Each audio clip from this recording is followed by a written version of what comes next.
गुरुर्ब्रह्मा गुरुर्विष्णू गुरुर्देवो महेश्वरः गुरुर्साक्षात्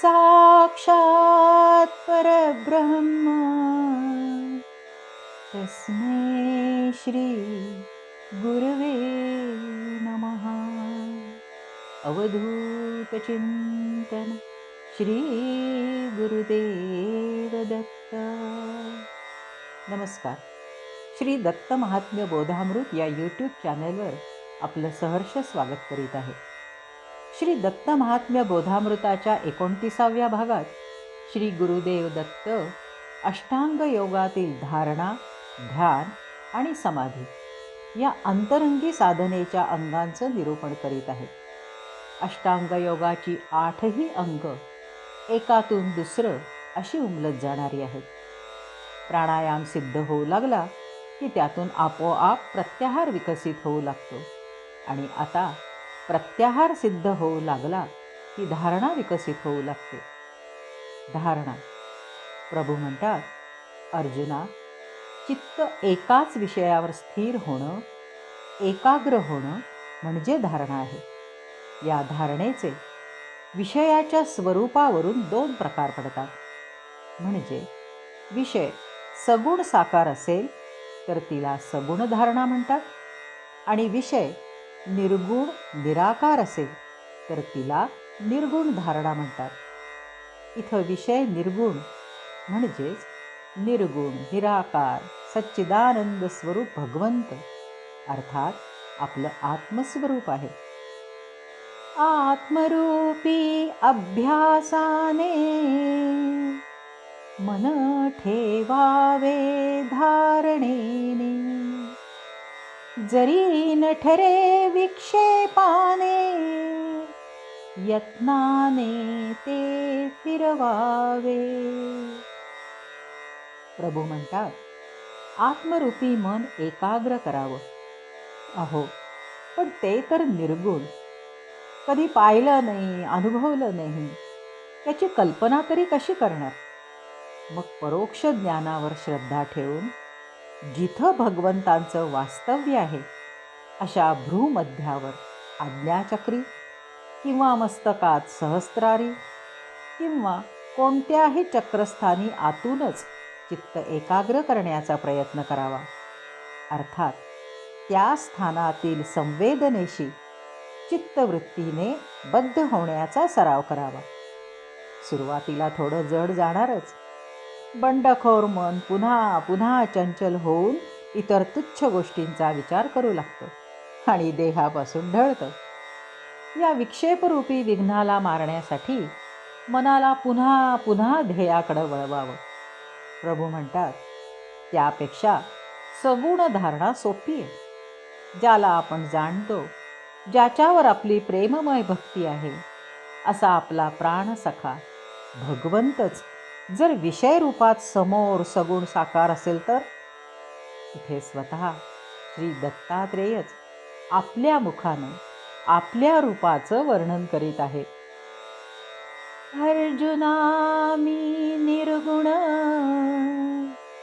असूनी हे सगुण, रूप धरिले सुलक्षण, भक्त त्राण करावया. अर्जुना, मी निर्गुण निराकार अर्थात परमात्म स्वरूप आहे. खोल गुहेतून शब्द यावेत तसे ते गंभीर शब्द ऐकून अर्जुनाच्या सगळ्या अंगावर उठलेले शहारे आणि त्याच्या भावविभोर मनस्थितीची कल्पना करावी. तसं तर अगदी सुरुवातीच्या अध्यायांमध्येच या निर्गुण रूपाची चाहूल आपण घेतली होती. त्यांच्या दिनचर्येचं वर्णन, त्यांच्या योग सामर्थ्यातून आत्मशक्तीचं प्रगटीकरण या सगळ्या गर्गमुनींच्या कीर्तनातून अर्जुनालाही प्रभूंच्या परमात्मरूपाची कल्पना होती. पण आज प्रत्यक्ष प्रभूच सांगत आहेत. प्रभू म्हणतात, भक्तांना मोक्षाचा मार्ग दाखवून त्यांचा उद्धार करण्यासाठी या भवसागरातून तारून नेण्यासाठी मी हे सर्वांग सुंदर सगुण रूप धारण केलं आहे. साधक हो, जो श्री दत्तात्रेयांना अनन्य भावे शरण जातो, त्यांना समर्पित होतो, त्याला आत्मप्राप्तीसाठी ते सर्वतोपरी सहाय्य करतात. त्याचा योगक्षेमही तेच पाहतात. ते म्हणतात, भक्त त्राण कराव्या सगुण रूप धारण केले. ते आणखी कसं ते पाहू. ते हे माझे गोचर रूप असे सुंदर, एक एक अवयव मनोहर, पाहता नेत्र तृप्त होती. अर्जुना, माझं निर्गुण रूप इंद्रियातीत असं अगोचर आहे, पण माझं हे सगुण रूप गोचर आहे. तुझ्या या चर्मचक्षूंनी तू मला पाहू शकतोस. माझं हे विलोभनीय रूप पाहताना भक्तांचे डोळे तृप्त होतात. एक एक अवयवांचं सौंदर्य पाहताना मन हरखून जातं, देहभान हरपतं. अर्जुना, माझं हे सर्वांग सुंदर रूप डोळ्यात साठव. त्या रूपाच्या मोहजालात तुझी चित्तवृत्ती गुरफटू दे. एकच चित्तवृत्ती जी माझ्या रूपाला अनुभवते आहे, ती माझ्या लावण्य रूप छबीशी एकरूप होऊ दे. मग बाकीच्या सगळ्या वृत्ती आपोआप गळून पडतील बघ.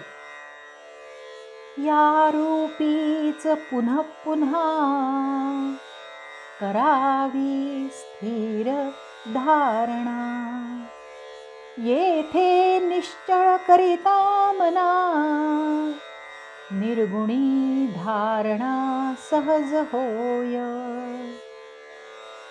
अर्जुना, माझ्या सगुण रूपात तुझी धारणा स्थिर झाली. त्या रूपातच तुझं मन निश्चळ झालं की मग तुला निर्गुणाची धारणा करणंही सहज शक्य होईल. योगी भक्त हो, आपलं आत्मस्वरूपच सगुण साकार होऊन आपल्याला उपदेश करतानाचा तो विलक्षण अनुभव घेताना अर्जुन भावविभोर झाला होता. आपल्या समीप असलेल्या आपल्या प्राणसख्याच्या त्या तेजपुंज रूपाकडे बघता बघता त्यांच्या अत्यंत मधुर अशा स्मित हास्यात तो विरघळून गेला. आणि बघता बघता ते सगुण रूप अदृश्य हो, त्याची चित्तवृत्ती केवळ त्या हास्यातच, त्या परमानंदातच स्थिर झाली. हीच तर निर्गुण धारणा. निर्गुणाचं रूपच सच्चिदानंद आहे. पण तरीही हा पण आहेच, कारण सगळेच भक्त हे अर्जुनासारखे श्रेष्ठ भक्त नसतात. प्रपंचाभिमुख असतात. कुणी आर्त तर कुणी अर्थार्थी भक्तही असतात. त्यांची द्विधा मनस्थिती असते. एक मन धारणा करीत असताना दुसरं प्रपंचाकडे धावत असतं. म्हणूनच प्रभू म्हणतात, मन पळता वरचे वरी, अंतरी खेद न करी, अभ्यासाने पुन्हा धरी, जोवरी स्थिर होय. मन ताब्यात राहत नाही म्हणून दुःखी कष्टी होऊ नकोस, खेदही करू नकोस, पण तसंच कंटाळूनही जाऊ नकोस. पुन्हा पुन्हा मनाला ध्येय विषयाकडे वळवावं. जोपर्यंत ते ध्येय विषयावर एकाग्र होत नाही तोपर्यंत अभ्यास करीत राहावा. अहो, ज्याला धारणा साधता येत नाही ती व्यक्ती स्वतःवरच नाराज होते, कारण त्याचे सगळे श्रम फुकट जात असतात.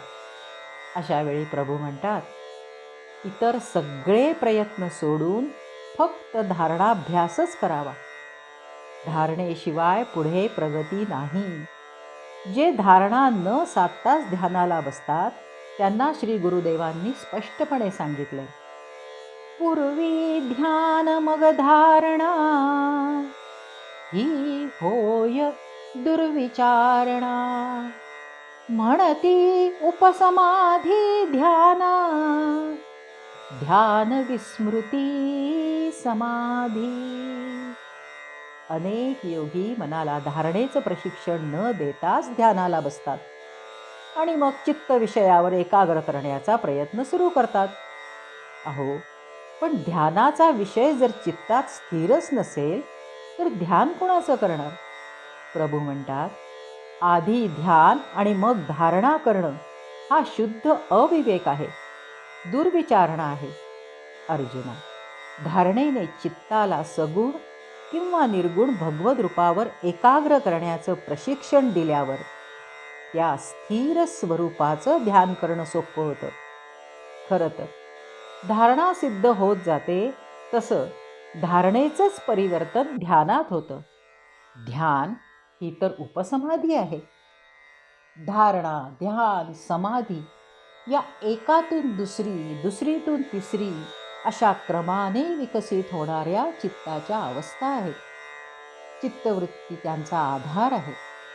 ध्यान करता करता मी ध्यान करीत आहे याचंच विस्मरण होतं, तेव्हा समाधी अवस्था तयार होते. अशा या ध्यानाचं वर्णन आता गुरुवर्य करीत आहेत. धारणेप्रमाणेच ध्यानही सगुण आणि निर्गुण असं 2 प्रकारचं असतं.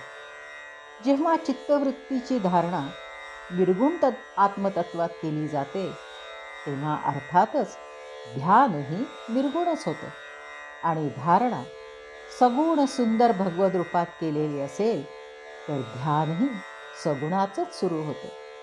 धारणेतील विषयाची स्मृतिवृत्ती हा ध्यानाचा विषय असतो.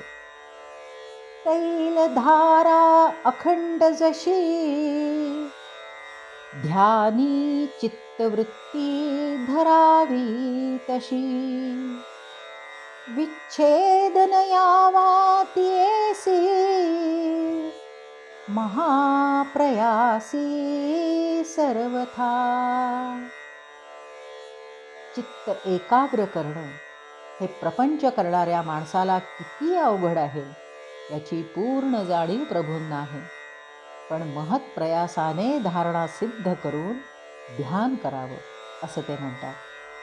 परमप्रिय श्री दत्तात्रेयांची सगुण सुंदर मूर्ती धारणेनं हृदयात साठवावी. त्या विलोभनीय रूपाची स्मृती चित्तावर अंकित व्हावी आणि मग केव्हाही डोळे बंद केले तरी डोळ्यासमोर ती स्मृतीची चित्तवृत्ती आनंदाने आशीर्वाद देत समोर उभी राहावी. तिला पाहताच मन भक्तिभावानं उचंबळून यावं आणि तिथंच स्थिर व्हावं. तिथून जराही हलू नाही. कसं? प्रभू म्हणतात, तेलाची धार जशी अखंड पडते तसंच चित्तवृत्तींचा प्रवाह अखंड सुरू राहावा. म्हणजे काय? थोडं समजून घेऊया. पण त्याआधी मन सतत अशांत चंचल कशामुळे असतं ते पाहू. चित्तामध्ये रज तम सत्व गुणांचं कार्य अखंड सुरू असतं. त्रिगुणी संस्कारानुसार चित्तवृत्ती तयार करणं हा त्या गुणांचा स्वभाव आहे.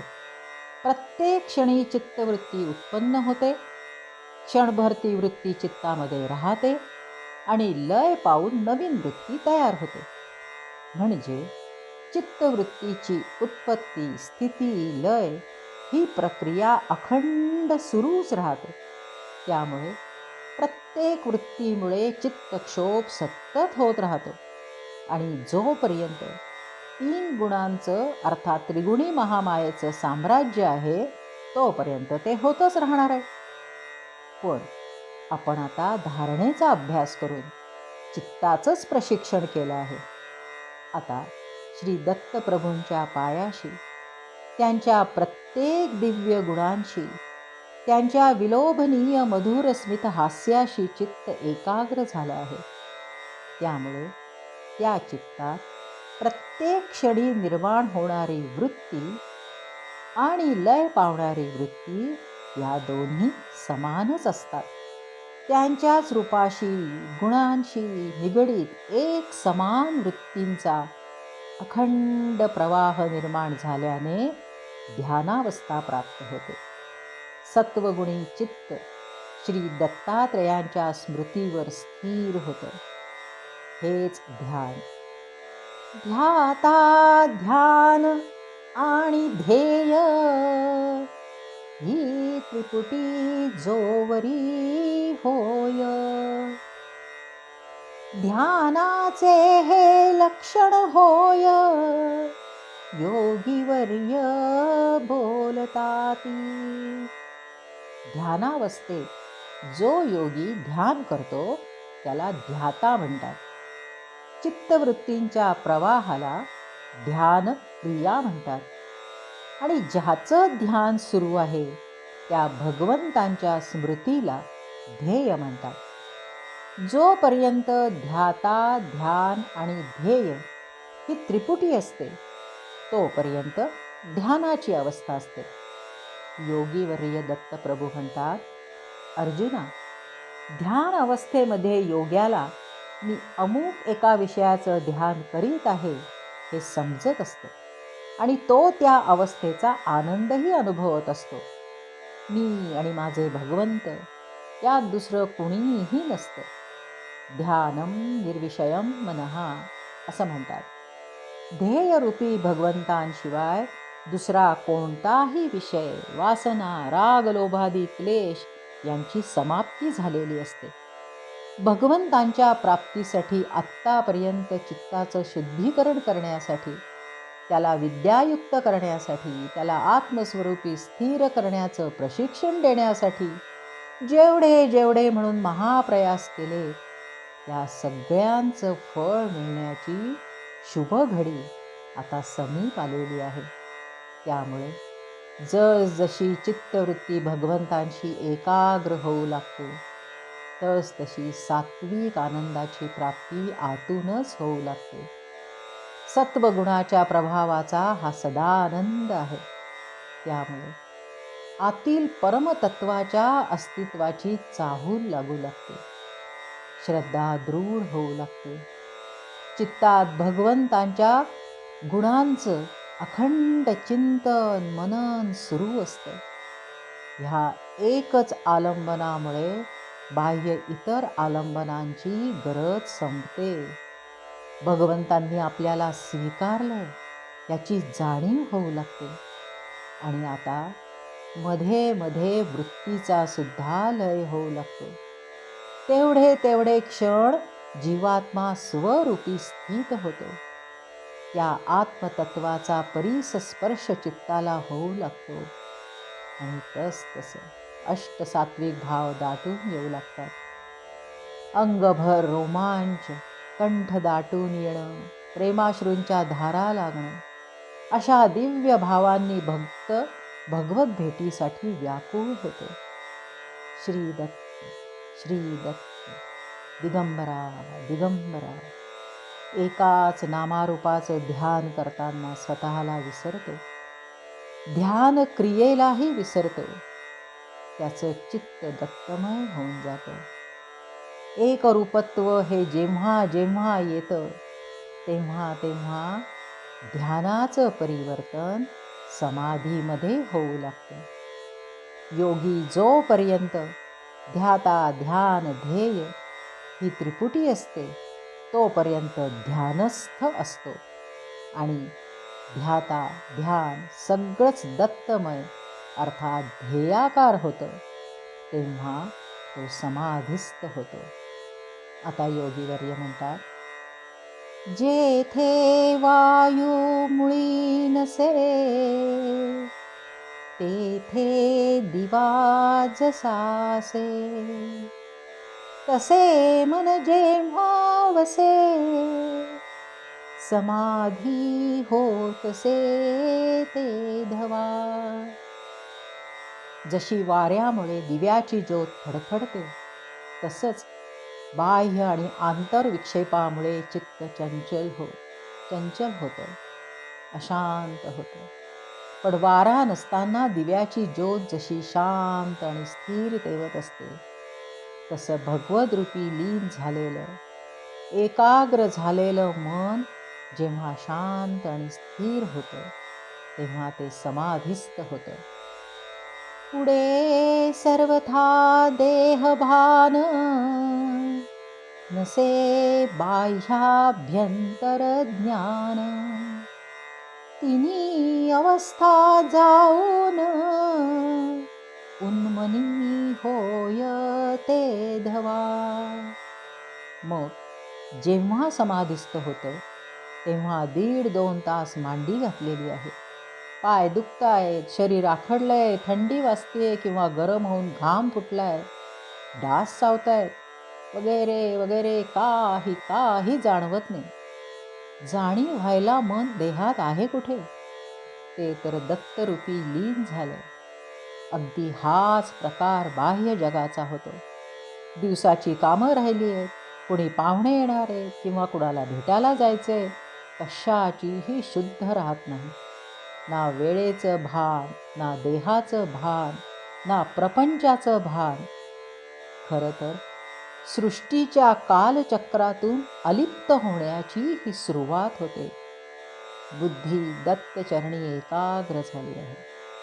स्थूल सूक्ष्म देहांचं भान गळून पडलंय. अर्थात मन जागृत, स्वप्न, सुषुप्ती अवस्थांच्या पलीकडे जाण्या इतकं सूक्ष्म झालं आहे. ही बुद्धीची तुर्यावस्था आहे. ही ज्ञानप्राप्तीसाठी योग्य अवस्था आहे. चित्त अतिसूक्ष्माला हळूहळू जाणतंय. मनाचं मन पण गेलंय. ना संकल्प, ना विकल्प, ना वृत्ती तरंग.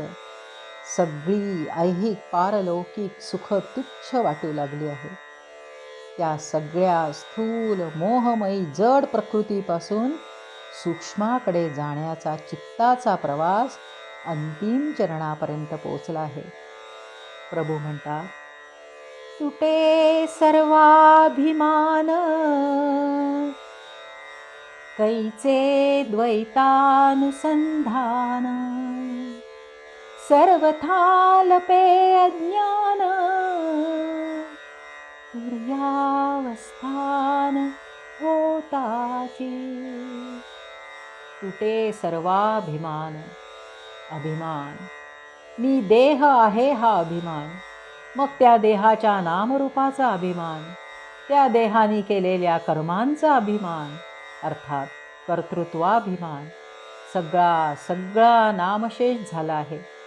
कारण त्या अभिमानाच्या मुळाशी मी देह आहे हा भ्रम होता. आणि आता जेव्हा स्वरूपाचा साक्षात्कार होतो तेव्हा त्या तुर्या अवस्थेत मी आणि भगवंत भिन्न आहोत हे अज्ञान देखील नष्ट होतं. आता कुठलं द्वैत? हा सगळा चमत्कार कशामुळे झाला? प्रभू म्हणतात, आपण आपणा पाहून, जेथे जाई विरोन. आत्यंतिक सुखपूर्ण, बुद्धी योगे योगी घेई. आपण आपणा पाहून ही महान अद्भुत अवस्था समजण्यासाठी आपल्याला यापूर्वी घेतलेल्या उपदेशाची पुनरावृत्ती करणं भाग आहे. बाह्य जगाचं ज्ञान होण्याची क्रिया आठवा. ज्ञानेंद्रियांचा विषयाशी संबंध येतो. त्या विषयांपर्यंत इंद्रियांच्या माध्यमातून चित्तवृत्ती जाते आणि तशीच उलट चित्तात परतते. त्या वृत्तीला दृष्टारूपात जीवात्मा पाहतो. त्या वृत्तीचं रूप धारण करतो. त्यामुळे जड चित्ताला त्या वृत्तीचं ज्ञान होतं. पण आता इथं विषय ना बाह्य जगाचा आहे ना देहमनाचा आहे. चित्त तिथं नाहीच आहे. आत चित्तात एकच आणि एकच वृत्ती आहे. श्री दत्तात्रेयांची मनमोहक छबी जी स्मृतिरूपात चित्तावर अंकित झाली आहे. अर्थात आत्मा ही त्याच्या स्वभावानुसार दत्तरूपच धारण करतो. ते पाहून चित्ताला श्री दत्त स्वरूपाचं ज्ञान होत आहे. हे तर झालंच, पण इथे चित्त आणि जीवात्मा दोघेही स्तब्ध होतात. का? कारण जीवभाव धारण केलेल्या आत्म्याला चित्तवृत्ती रूपात आपल्या मूळ सगुण रूपाचं दर्शन होतं. हेच आपण आपणा पाहून. आता ही अशी दिव्य घटना अंतर्यामी घटत असताना आत्म्याला आपल्या मूळ स्वरूपाचं स्मरण होऊन हजारो वर्ष धारण केलेला जीवभाव विरून जातो.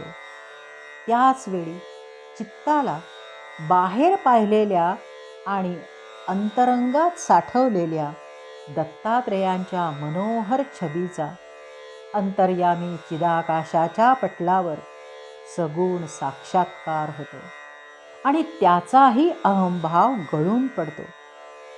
जीवात्म्याचा जीवभाव आणि चित्ताचा अहंभाव गळून पडल्यावर मग कुठलं द्वैत? दोघांनाही आपल्या एकरूपत्वाचं ज्ञान होतं. परस्परांना पाहून ते सुखावतात. जीवभाव गळून पडल्याने जीवात्मा आत्मस्वरूपी स्थित होतो.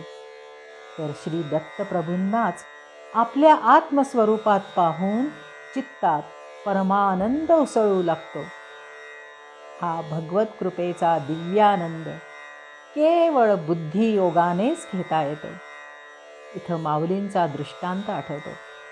माऊली म्हणतात, गाईच्या शरीरातलं दूध जसं फक्त तिच्या कासेतूनच काढावं लागतं, तसंच ज्ञान जरी सर्वत्र भरलेलं असलं तरी ते केवळ बुद्धीच्या योगानेच प्राप्त होतं.